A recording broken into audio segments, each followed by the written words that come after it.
Heureux de vous retrouver dans cette nouvelle année 2016. Mesdames et messieurs, vos encouragements et apports dans cette émission durant l'année 2015 nous ont été très réconfortants et nous vous en sommes très reconnaissants également. Nous vous invitons aussi à être encore davantage avec nous durant cette nouvelle année 2016. Bonne et heureuse année à toutes et à tous. Premier numéro de cette émission, Grand Carrefour nous amène sur un terrain juridique, faut-il le dire. Alors nous parlons cet après-midi de la problématique de l'impunité et l'état de droit. Pour en parler, nous avons à ce plateau Monsieur Yaouvi Pedou, docteur en droit public, enseignant-chercheur à l'Université de Lomé et de Cara. Docteur, bonsoir et merci d'être avec nous à ce plateau. Merci, bonsoir. Bonne et heureuse année de toute façon. Merci, pareillement. Nous avons également M. André Kani Afanou, directeur exécutif CACIT, bien entendu, collectif des associations pour la lutte contre l'impunité au Togo. Monsieur Afanou, bonsoir et merci d'être sur ce plateau avec nous. Bonsoir Dieudonné, bonsoir à nos compatriotes. C'est un plaisir d'être là. Et bonne et heureuse année à vous également. Bonne et heureuse année et que la grâce de Dieu soit avec chacun de nous. Voilà. Alors, M. Pedou, je le disais tantôt, lorsqu'on parle de l'impunité, on a comme impression que c'est les politiques qui font usage très généralement de cette notion. Mais à quoi fait-on, fait-on allusion parlant de l'impunité essentiellement? Merci Donné pour la question pertinente. Quand on parle d'impunité, évidemment, comme vous l'avez dit, on a tendance à croire que c'est un mot essentiellement politique ou qui relève de la rhétorique politique. Évidemment, bien sûr, mais il ne s'agit pas uniquement d'une rhétorique politique. L'impunité renvoie, il faut le dire, d'abord à une situation où la règle de droit prévoit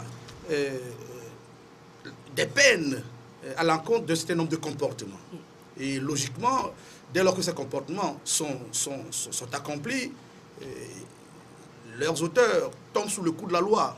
Et quand on ne les punit pas, on parle de l'impunité. On parle de l'impunité.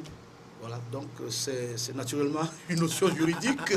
Alors en clair, c'est l'absence de punition, c'est ça? Oui, c'est l'absence de punition là où une punition devrait y être. C'est cela.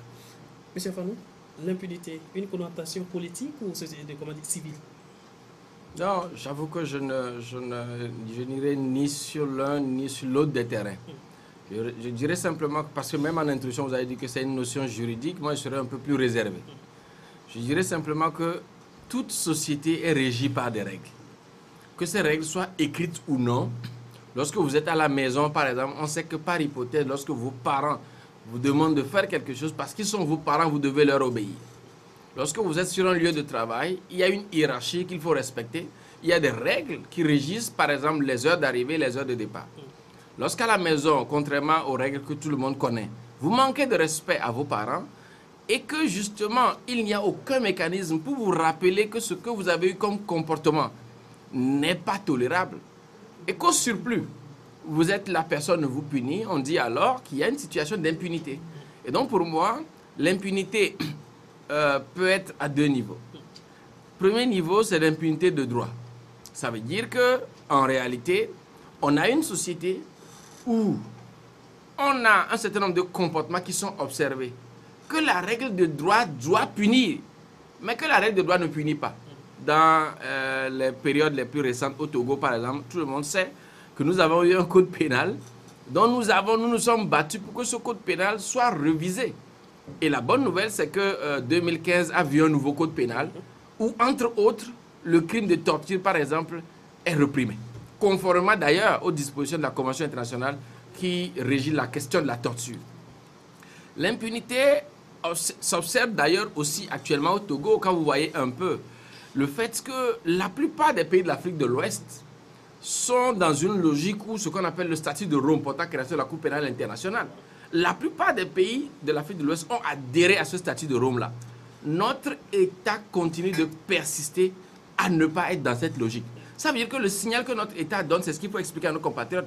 Le signal que notre État donne, c'est que lorsque quelqu'un commet un crime de génocide, un crime contre l'humanité dans un pays, il peut venir se réfugier au Togo. Donc, en droit, il y a une impunité qui est observée. L'impunité peut être aussi observée dans les faits. Ça veut dire que la règle de droit dit que lorsque quelqu'un fait quelque chose, il faut le punir. Ou lorsque quelqu'un pose un acte qui n'est pas conforme aux règles de vie dans la société, la personne doit rendre compte. La personne ne le fait pas, mais la personne est là. Moi, l'exemple que j'aime bien donner ces temps-ci, c'est l'exemple du Premier ministre Ahmed Zounou, qui a promis nous faire les comptes de la CAN. On a prélevé notre argent. Et le Premier ministre a dit, ne vous en faites pas, dès que le moment viendra, je vous ferai les comptes. Il n'a jamais fait les comptes. Pire, lorsqu'il devait faire la passation de service, Monsieur le Premier ministre Ahmed Zounou a dit devant les Togolais, non seulement mon cahier de charge, je l'ai rempli, mais je suis même allé au-delà. Donc ça veut dire qu'on est dans un pays où il n'y a aucun mécanisme, il n'y a pas les institutions nécessaires pour que lorsque quelqu'un fait quelque chose, il puisse répondre de ses actes. Voilà, ça, c'est l'impunité de facto. Nous allons quand même revenir sur l'aspect essentiel concernant l'existence ou non de l'impunité dans un pays comme le Togo, de toutes les façons. Mais pour l'instant, restons sur la définition de l'impunité telle qu'entendue. Non, vous savez, l'objectif essentiel pour lequel je donne ces exemples, c'est qu'en réalité, nous sommes en train, le professeur Kodou et moi-même, en train de nous adresser à nos compatriotes. Vous voyez le Zémidjan qui passe, le conducteur, le taximan qui passe, le citoyen lambda ne maîtrise pas forcément toutes les subtilités du langage juridique. Donc on doit leur donner des exemples pour montrer que dans un pays qui se respecte, dans une nation qui se respecte, dans un environnement de travail, quel que soit l'environnement, que ce soit le quartier, une entreprise, une école, quel que soit l'environnement, il y a des règles que chacun doit respecter. Ne pas respecter ces règles-là fait qu'on dit de la personne qui ne subit pas de sanctions qu'elle commet un acte en toute impunité. Justement, ces règles aussi renvoient à la notion de l'état de droit. Alors, professeur, nous sommes à l'école, hein, et vous avez l'habitude de le faire devant vos étudiants. L'explication des termes, comment comprendre les notions. L'état de droit, c'est quoi, monsieur le professeur? Merci. Merci pour l'interrogatoire. Mais l'état de droit, il faudra, comme le suggère mon confrère André Afanou, il faudra tenir un langage de clarté à nos compatriotes qui ne maîtrisent pas toujours, comme il le dit, les subtilités du langage juridique. L'état de droit, c'est un état de droit, comme peut l'entendre le citoyen lambda. C'est en réalité un état saisi par l'impératif de droit. Un état où, voyez-vous, comment on en viendra d'ailleurs, un état où les faits punissables sont prévus d'avance et les peines qui sont correspondantes sont également prévues d'avance, ce que nous appelons la légalité des peines. La légalité des peines.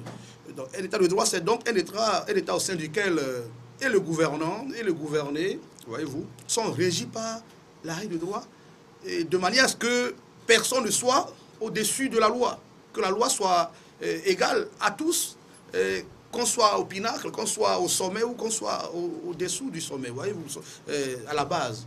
Donc l'état de droit, bref, pour être vulgaire, c'est un état dans lequel règne la loi, le droit, un état dans lequel les actes posés par les gouvernants l'ont été conformément à un texte préétabli, un état dans lequel l'arbitraire est relégué au calendrier grec.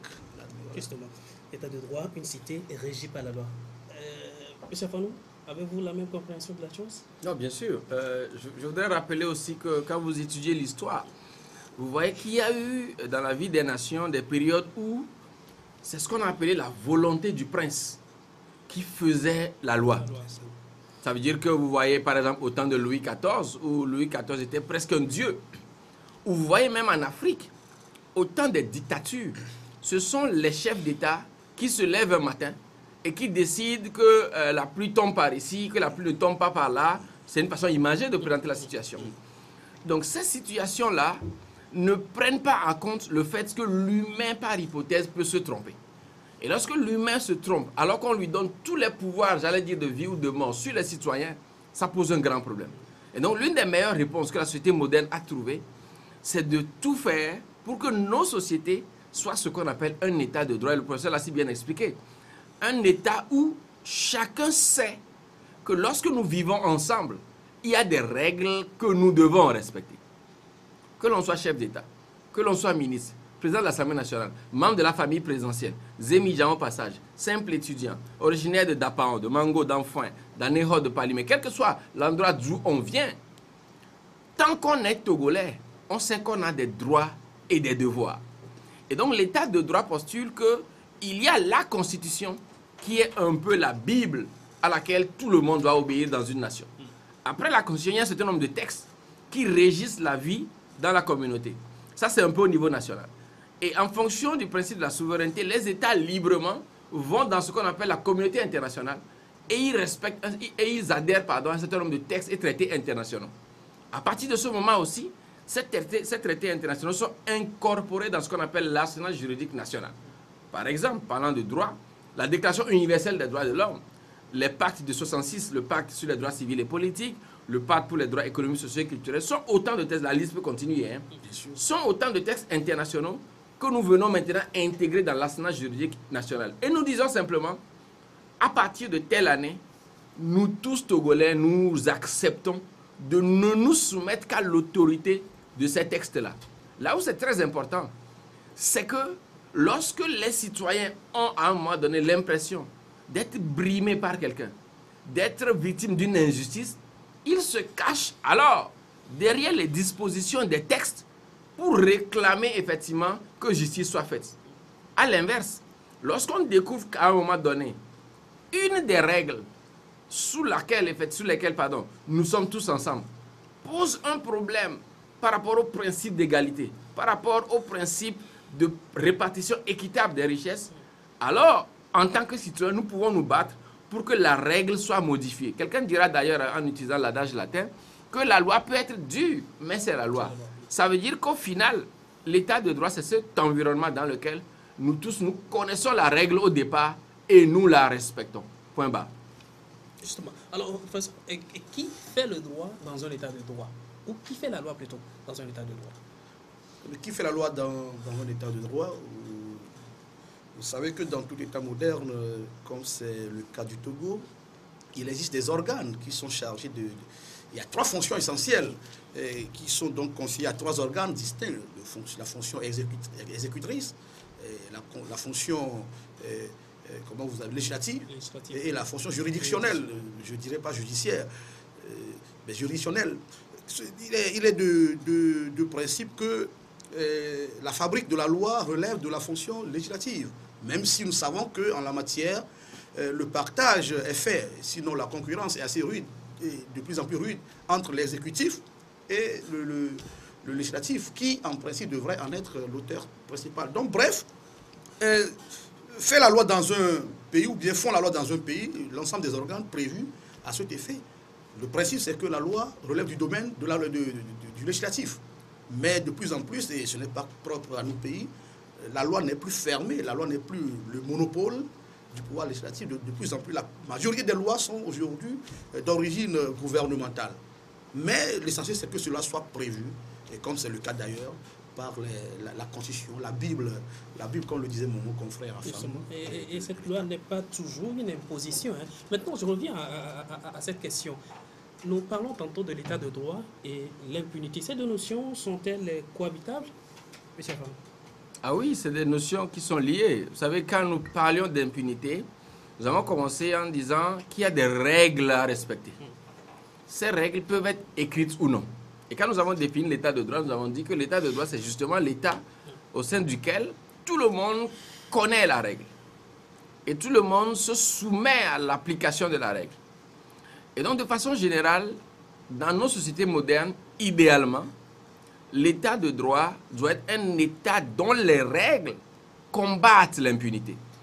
Parce que ce soit sur le plan sociologique, dans nos communautés de façon générale, que ce soit dans les églises, dans un environnement de travail, dans la famille, et quand vous prenez même les religions, la plupart des religions promeuvent le bien et condamnent le mal.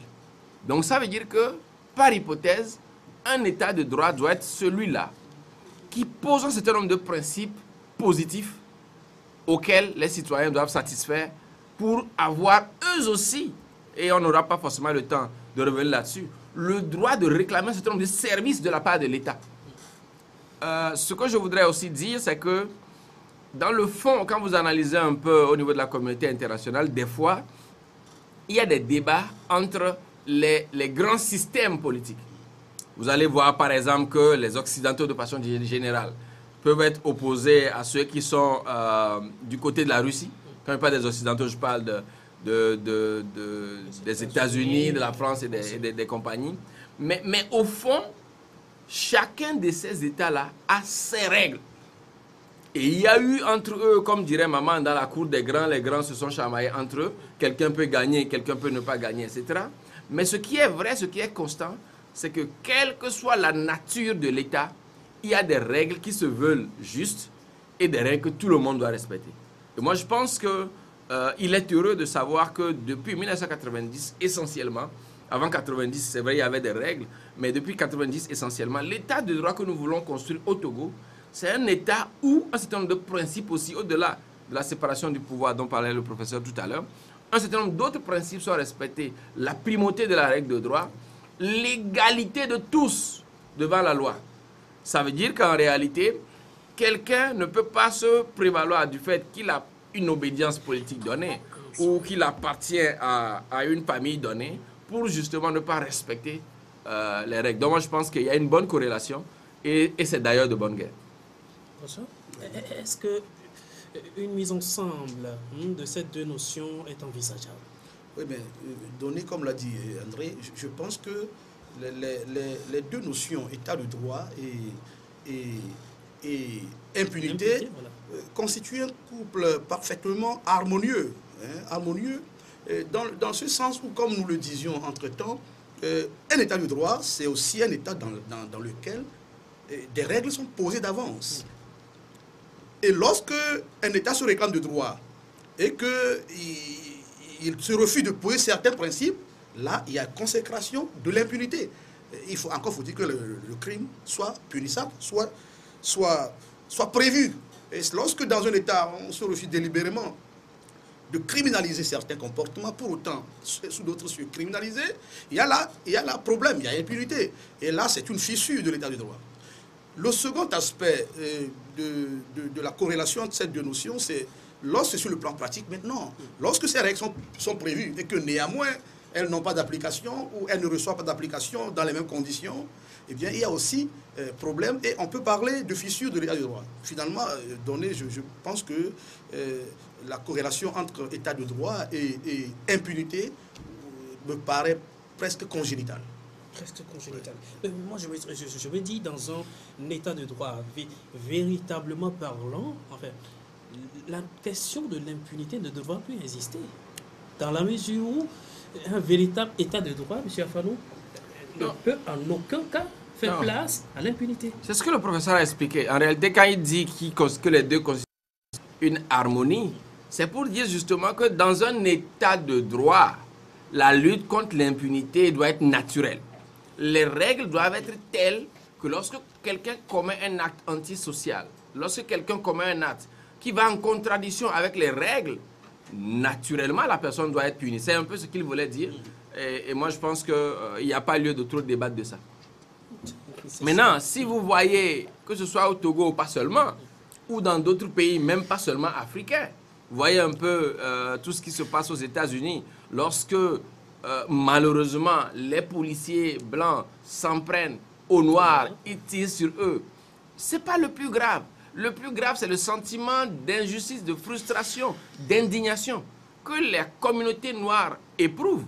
Lorsqu'au final, on nous dit que tel policier qui a tiré sur les gens, eh bien, cette personne-là, elle est relâchée, elle n'est pas condamnée.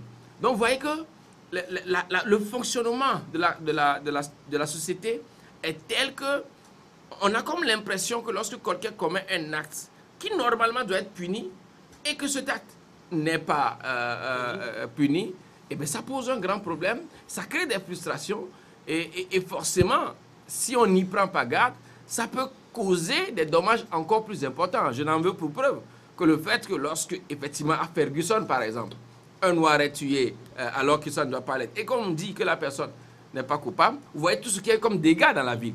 Donc, c'est pour dire que dans un état de droit, il y a des institutions. D'abord, le principe de la séparation des pouvoirs est fait sur la base du désir de faire en sorte qu'aucune personne ne puisse, à lui seul dans son environnement, détenir la totalité du pouvoir. Montesquieu disait, vous le savez, que tout homme qui a du pouvoir est porté à faire quoi?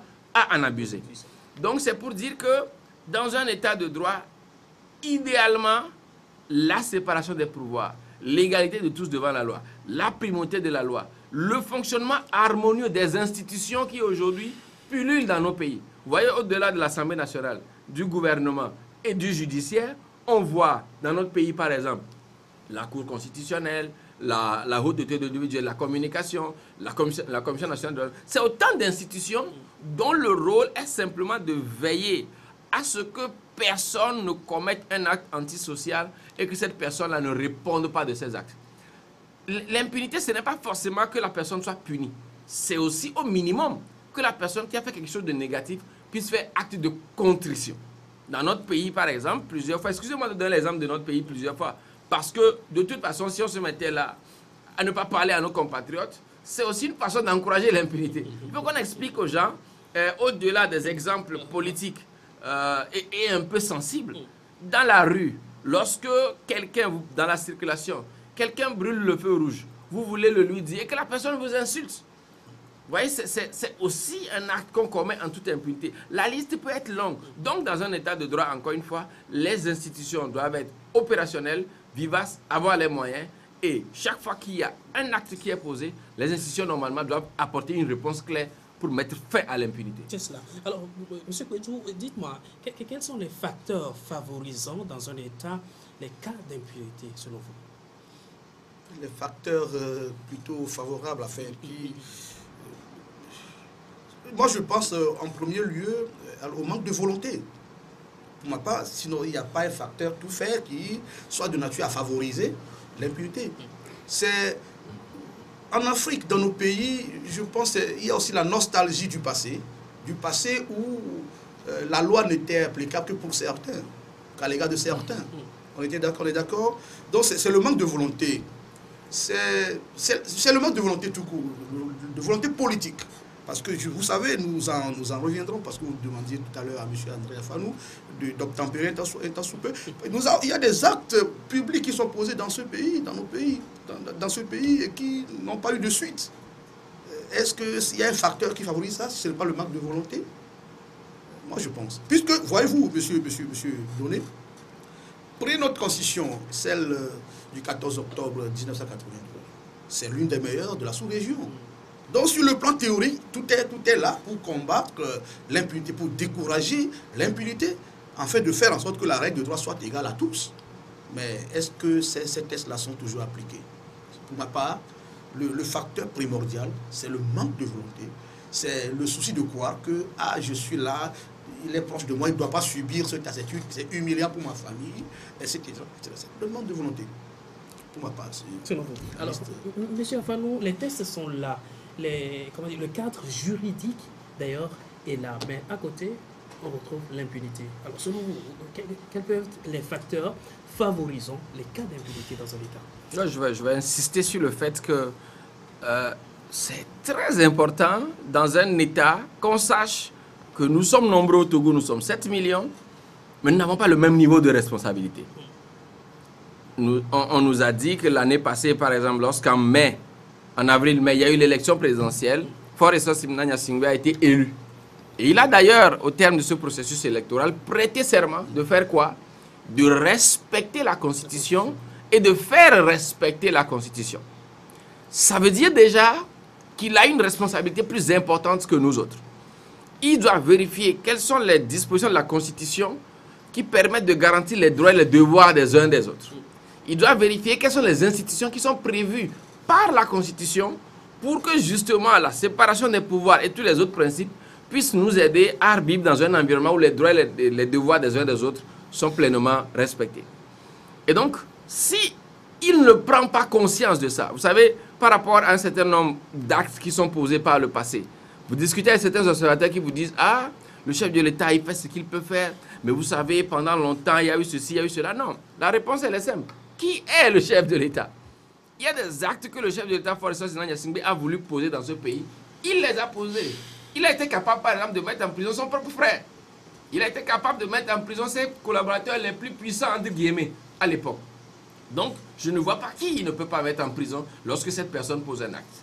Donc, je pense, et quand le professeur dit qu'il faut la volonté, je pense qu'il a raison. Il faut la volonté, première chose. Deuxième chose, je pense qu'aujourd'hui, dans nos sociétés modernes, nous avons la chance d'avoir les médias. Nous avons la chance d'avoir une société civile vivace. Et donc, c'est aussi un élément que nous devons mettre à profit pour favoriser l'éducation des masses. Parce que, voyez-vous, lorsque les gens savent, lorsque les projecteurs sont sur les dirigeants, ils ne peuvent pas facilement ni violer les droits des uns et des autres, ni refuser de punir quelqu'un lorsqu'il commet un acte qui ne respecte pas les lois. Quand, par exemple, récemment, il y a quelques semaines ou mois, à Dapaon, à Mango, des actes ont été posés que nos concitoyens ont perdu la vie, notamment à Mango. Vous avez vu un peu, l'autorité était réticente pour démettre le maire et puis le préfet. Mais après, on a rapidement, parce que la pression était forte, on a rapidement inventé une histoire de détournement et on nous a dit le maire est changé. D'ailleurs, là, c'est encore une façon pour l'État de continuer à promouvoir l'impunité. Mais oui, c'est-à-dire que non, les circonstances auraient voulu que notre président de la République et le gouvernement saisissent cette occasion-là pour dire, parce que les principes de respect de la vie n'ont pas été respectés, je prends mes responsabilités, je démets le maire. Ça aurait été un signal un peu plus fort que de dire qu'il est... Donc c'est pour vous dire que, 1, il faut de la volonté politique, 2, il faut l'éducation des masses. Ça veut dire qu'à l'inverse, d'ailleurs l'autre disait que l'ignorance est la base essentielle sur laquelle les autres peuvent cultiver l'impunité. Donc c'est très important que nous engageons un processus d'éducation des masses. Troisième facteur que je voudrais souligner dans l'état de droit qui est le nôtre, c'est que, et ça je vous surprendrai peut-être en vous disant que moi j'ai eu la chance d'assister à une réunion au niveau des cadres du ministère de la Justice, j'ai vu une personnalité importante dire, mais qu'est-ce que nos magistrats attendent pour prendre leurs responsabilités? Les textes disent que vous êtes indépendant. Les textes disent que lorsque vous devez juger un cas, quelle que soit l'implication d'une autorité politique dans ce cas-là, prenez vos responsabilités. Donc ce qui manquerait peut-être, c'est le courage pour que les magistrats sanctionnent ceux qui doivent être sanctionnés. C'est le courage pour que les responsables des institutions de la République, Cour constitutionnelle, Cour des comptes, Haute autorité de la communication, CNDH, interpellent le chef de l'État. La Constitution de notre République dit quelque chose de clair, que chaque année, le chef de l'État doit présenter un discours sur l'état de la nation. Je veux bien expliquer ça à nos compatriotes. C'est ce que la Constitution dit. Et le président Faure Sinan Gnassingbé ne respecte pas ça. Quel est le signal qu'il est en train de donner? Il est en train de donner un signal, 1, que lorsque je prête serment pour respecter et faire respecter la Constitution, je peux faire comme je veux. Leçon pour les concitoyens, choisissez les règles qui vous plaisent et puis avancez. Deuxième signal... C'est votre lecture de la chose. Oui, non, vous savez, quand vous avez dans une maison un papa, un aîné, ou vous avez dans une entreprise le premier responsable qui ne respecte pas toutes les règles, les gens se disent, mais écoute, pourquoi lui va choisir? Souvenez-vous qu'au début de cette émission, nous avons dit que l'état de droit, c'est l'état dans lequel tout le monde respecte les règles. Donc ça, je le dis, pourquoi? Pas parce que j'en veux personnellement au chef de l'État que je ne connais pas personnellement, mais parce que ces conseillers qui veulent à chaque fois démontrer qu'il fait du bon travail, doivent lui rappeler que peut-être effectivement dans ce domaine-là, il y a une défaillance qui peut nuire à son image. C'est pour ça qu'on le lui dit. Il faut bien que quelqu'un le lui dise. Donc je pense que lorsque la Constitution demande ça et que ce n'est pas respecté, le chef de l'État fait ça en toute impunité. Et donc, il n'y a pas dans notre pays, contrairement à ce qu'on a eu dans un pays comme la Guinée, par exemple, il y a quelques semaines, figurez-vous que lorsque le président Alpha Condé devait prêter serment, au lieu de dire « je jure de respecter, de faire respecter la Constitution », il a seulement dit « je jure de respecter la Constitution ». Ce qui s'est passé, c'est que le président de la Cour constitutionnelle là-bas a dit « Monsieur le Président, vous devez reprendre votre prestation de serment ».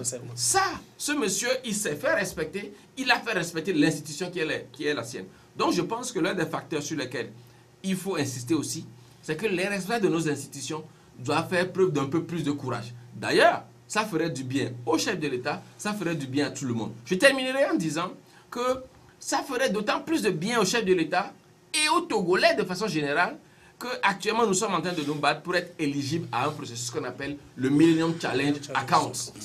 Et ce que les Américains comptent, c'est le fonctionnement des institutions.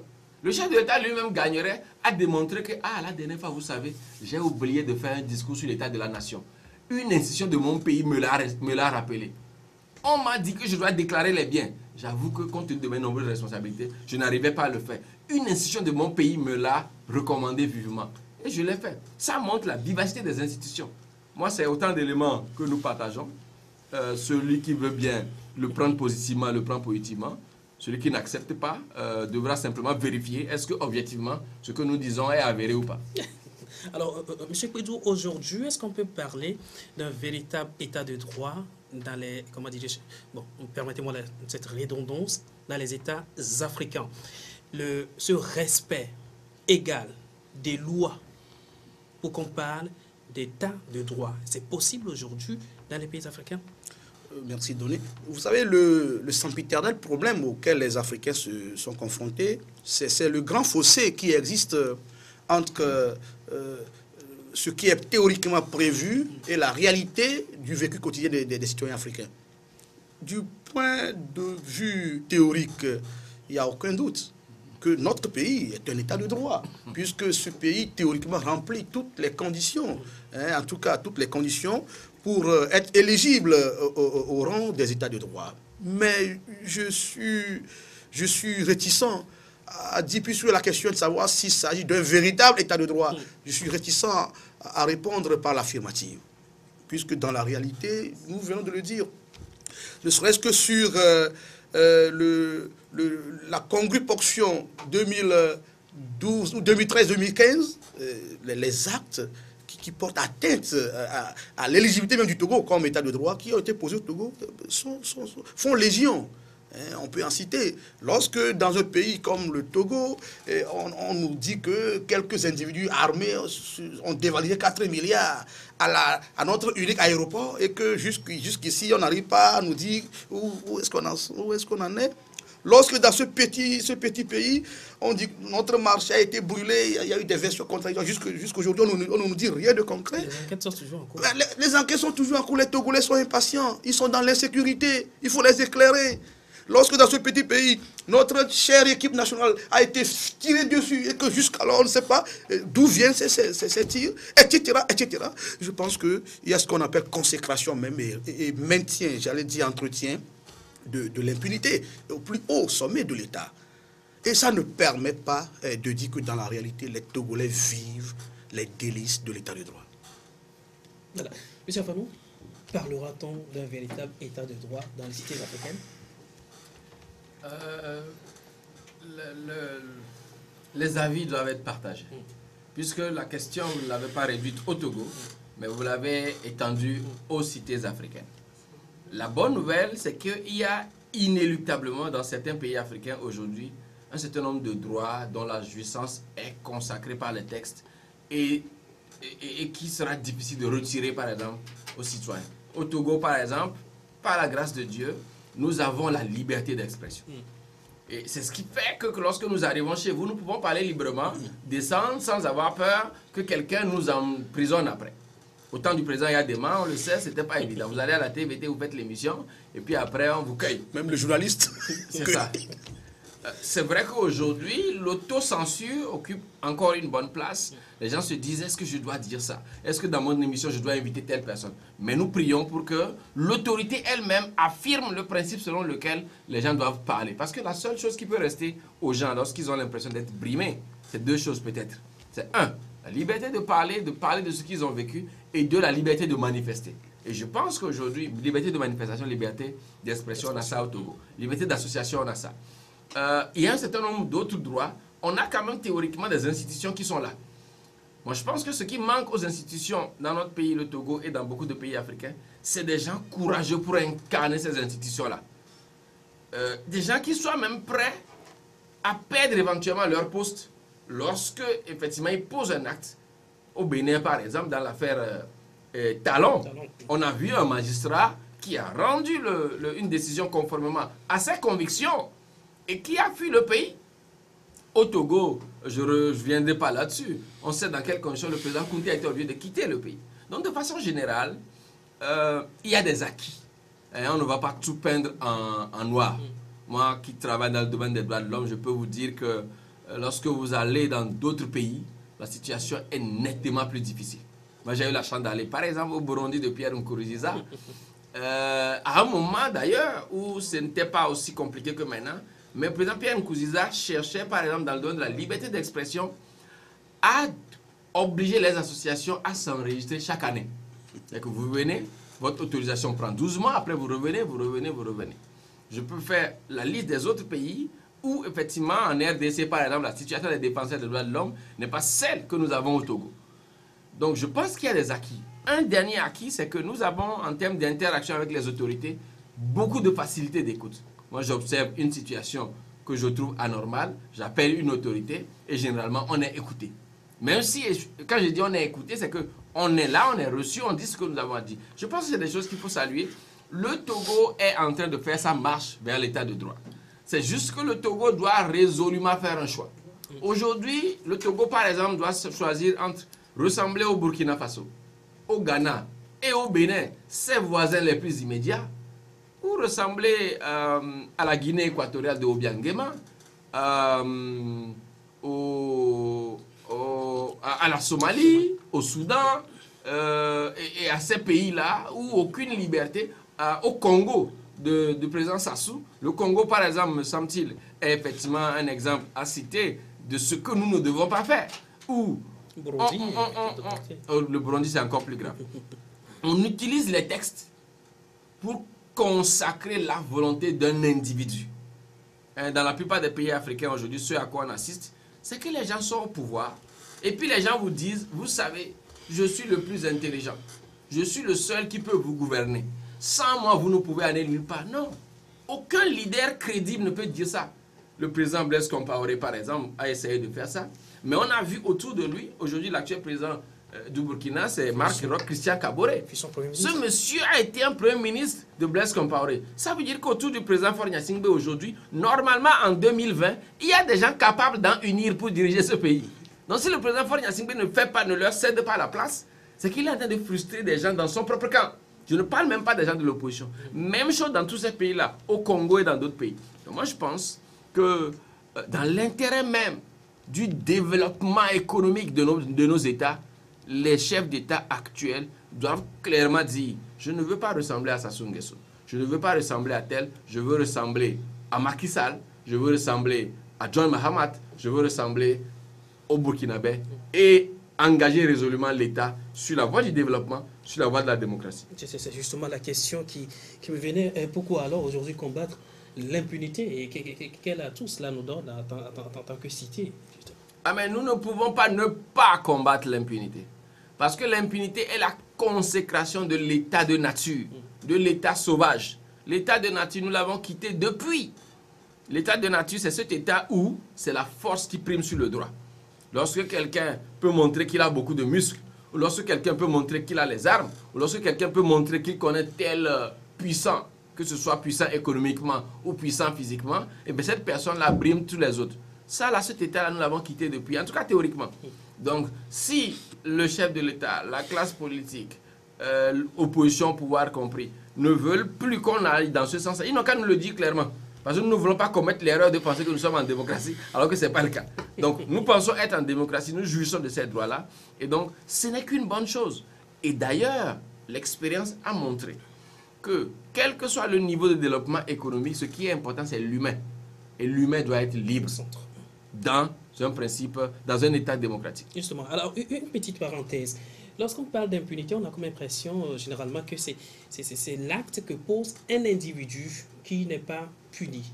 Mais dans la notion de la juridiction administrative, l'État aussi peut poser des actes et qui peuvent rester impunis. Alors, à ce niveau-là, on parlera toujours de l'impunité? Oui, d'ailleurs, quand on définit l'État, il faut savoir que l'État est incarné par des individus dans un certain nombre d'institutions. Et c'est vrai que c'est justement en fonction de ce pouvoir que nous leur donnons de nous représenter que là-bas, ils agissent en tant qu'individus, mais ils agissent au nom de l'État. Et la bonne nouvelle, effectivement, c'est que normalement, dans un État de droit, l'État doit lui aussi répondre de ses actes. Lorsque l'État prend, par exemple, une décision qui manifestement est illégale, qui manifestement est injuste, les citoyens ont le droit, en fonction justement du principe selon lequel ils peuvent avoir recours aux tribunaux, aux juridictions pour réclamer leurs droits. Les citoyens peuvent attaquer les décisions de l'État dans les juridictions administratives. C'est d'ailleurs pour ça qu'en ce qui nous concerne au CACIT, pendant les 12 derniers mois, nous avons fait beaucoup de plaidoyer pour que les juridictions administratives soient opérationnelles dans notre pays. Parce que ce n'est pas le cas actuellement. Ce qui crée beaucoup d'injustices. Vous voyez par exemple le maire de la ville de Lomé se lever un matin pour dire « Vous vouliez manifester, je ne vous donne pas le droit ». Ou vous voyez un peu le ministre de la Sécurité dire « Écoutez, vous vouliez faire ceci, je ne vous donne pas le droit ». Ce n'est pas normal.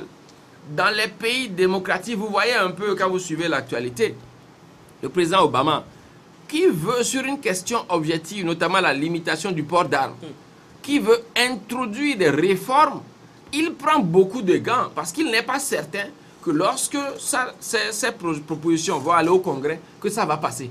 Pourquoi? Parce que le président Obama lui-même, c'est un individu qui peut se tromper.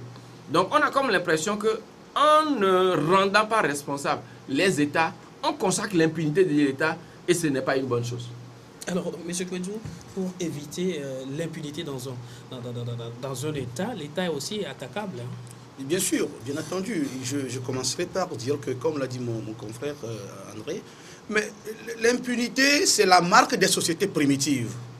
Hein? C'est la marque, c'est la distinction, c'est la caractéristique des sociétés primitives. Est-ce que nous sommes actuellement encore à ce niveau? Je pense que non. Et le respect donc de l'autorité de la loi doit commencer par le sommet. Et donc, il n'y a pas que le citoyen lambda qui est justiciable, l'État aussi l'est.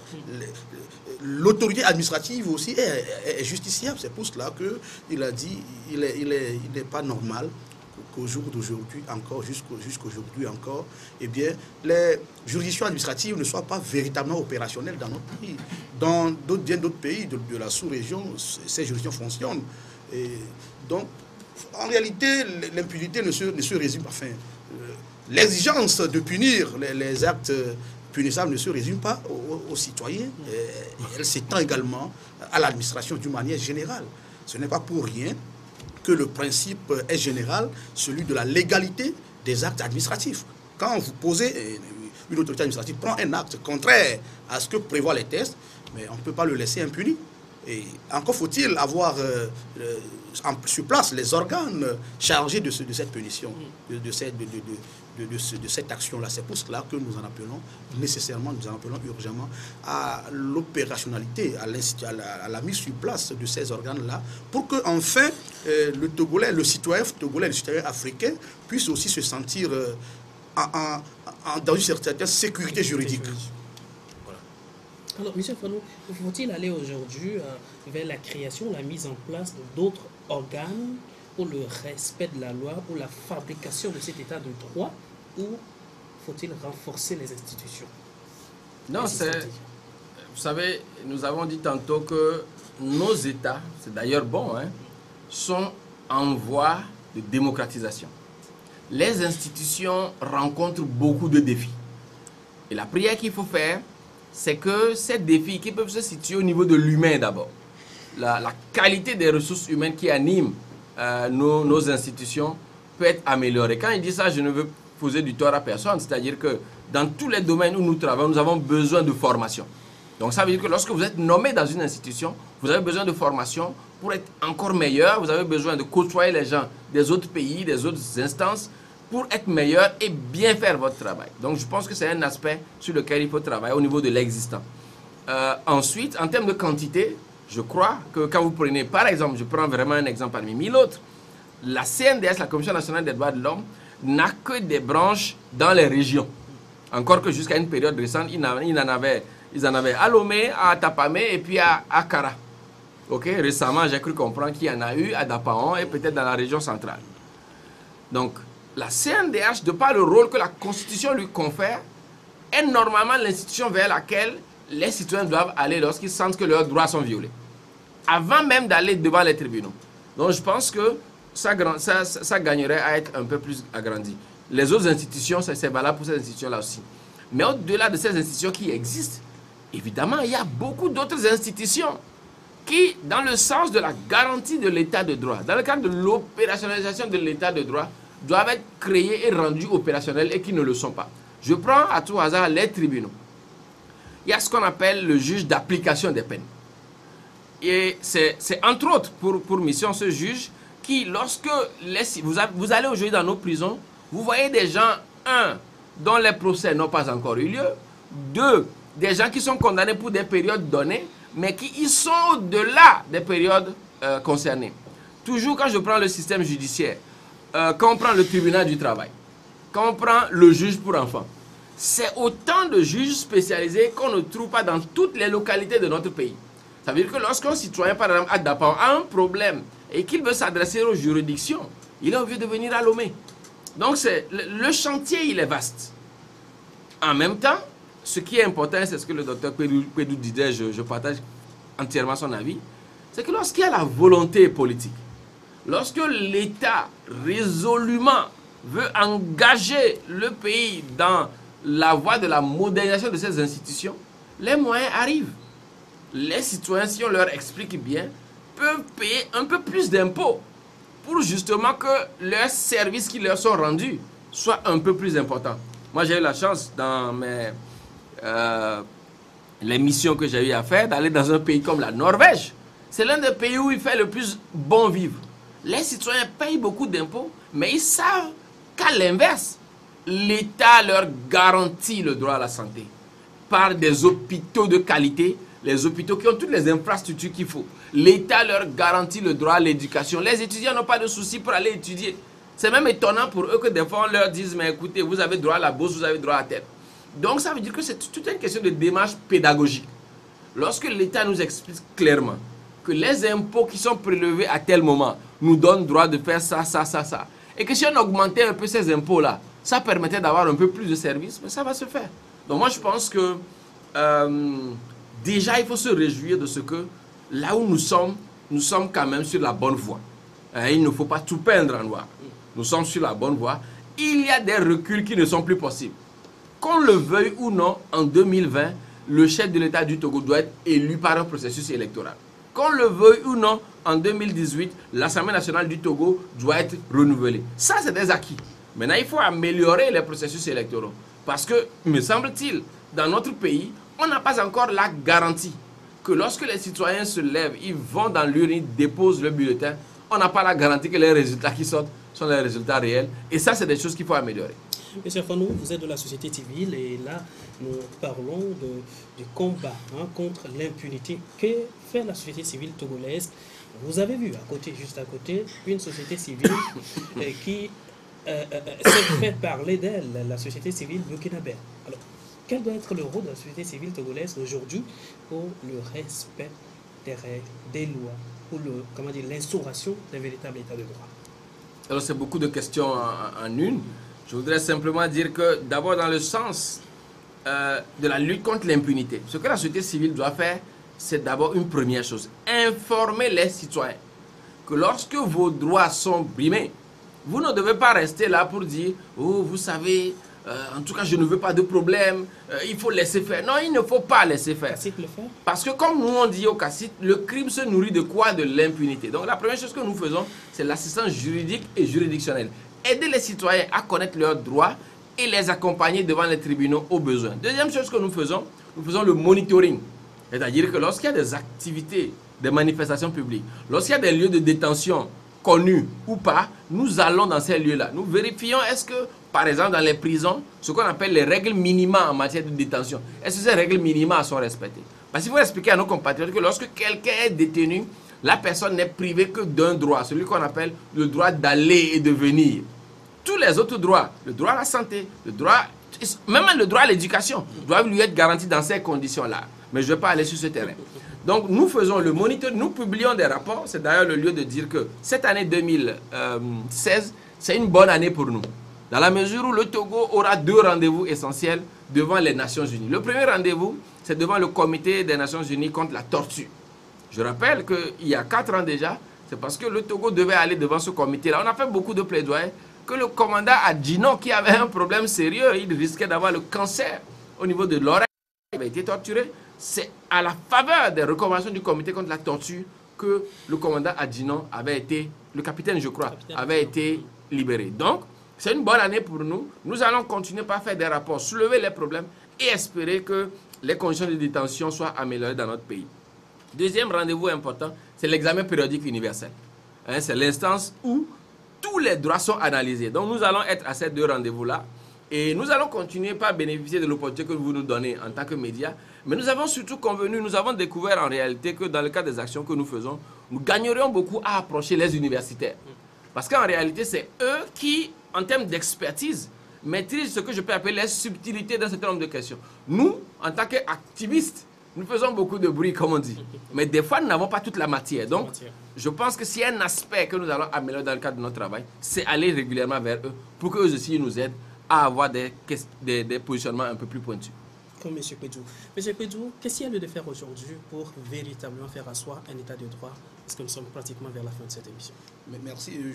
J'allais dire que aujourd'hui, au Togo comme ailleurs, dans d'autres pays de la sous-région, il y a suffisamment d'organes institués pour assurer l'effectivité de l'état de droit au togolais.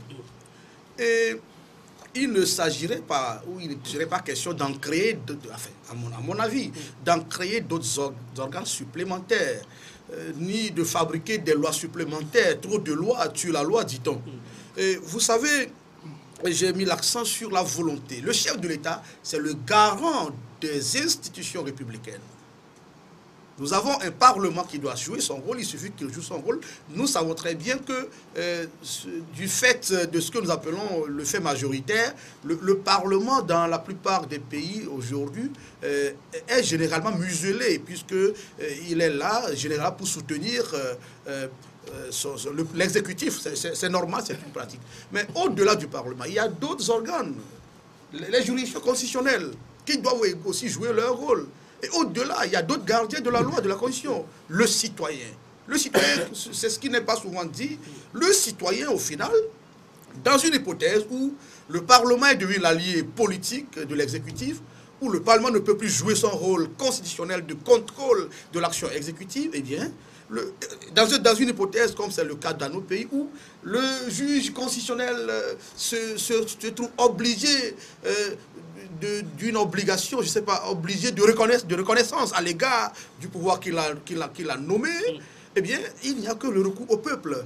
Et là, soutenu par aujourd'hui l'existence de plusieurs mécanismes, les médias, la liberté donnée aux sociétés civiles de s'exprimer, pour jouer la garde de sa constitution, comme l'ont fait d'ailleurs les Burkinabés à côté, comme l'ont fait les Béninois à côté, comme l'ont fait les Sénégalais plus loin. Donc, il ne s'agirait pas, à notre avis, de créer d'autres organes pour étouffer davantage l'arsenal déjà existant. Il faut redynamiser l'existant. Il faut que les autorités prennent conscience, à commencer par le chef de l'État, pour que les choses, l'existant soit amélioré pour le grand bonheur des citoyens togolais et africains. Est-ce que ce serait là votre mot de la fin? Oui, mon mot de la fin, merci, c'est d'en appeler une fois encore, comme l'a suffisamment fait d'ailleurs mon confrère André Alfarou, aux autorités placées au sommet de cet État. C'est à eux de donner l'exemple de la nécessité pour le citoyen de se subordonner à la loi. Ça ne tue pas. Un homme, quelqu'un qui sévit la loi, doit plutôt se sentir glorieux et non humilié. C'est à eux de donner l'exemple. Mais quand ils se comportent comme s'ils s'en foutaient, un tant soit peu, à l'égard de la loi, c'est peut-être dommageable. Je pense qu'il n'est pas encore tard. Et nous avons quand même assisté à des débuts de volonté. Il faut que ces manifestations-là soient approfondies, soient améliorées, pour que enfin nous évoluions vers des États, des nations respectables. Merci, M. Pédou. M. Fanou, un mot pour la fin. Rebondir sur l'appel lancé au chef de l'État pour dire que nous sommes dans une situation où, par la grâce de Dieu, c'est lui qui est le premier magistrat, c'est lui le premier d'entre nous. Donc forcément, c'est lui qui doit montrer la voie. Mais en même temps qu'il montre la voie, il faut qu'il communique un peu plus. Certains disent qu'il ne parle pas souvent. Moi, je dis non, c'est un devoir pour lui de nous parler. Parce que lorsque vous rentrez dans un véhicule, et que le chauffeur ferme les yeux et puis il vous dit fermez vous aussi les yeux. De toute façon, ne vous en faites pas, je vais arriver bientôt. Vous désolé, chauffeur, désolé. Et on a convenu d'aller à Ného. Apparemment, vous êtes en train de prendre la voie d'Agoué. Vous devez expliquer ça au chauffeur. Maintenant, s'il a envie de prendre la voie d'Agoué, il doit vous dire que c'est parce qu'il y a des déviations devant. Il doit interagir avec nous. Ensuite, j'en appelle à ce que nos compatriotes soient effectivement plus vigilants. Ce qu'on appelle le contrôle citoyen de l'action publique est aujourd'hui un principe consacré dans toutes les démocraties. En France, par exemple, vous allez sur un site qui s'appelle www.louisprésident.fr.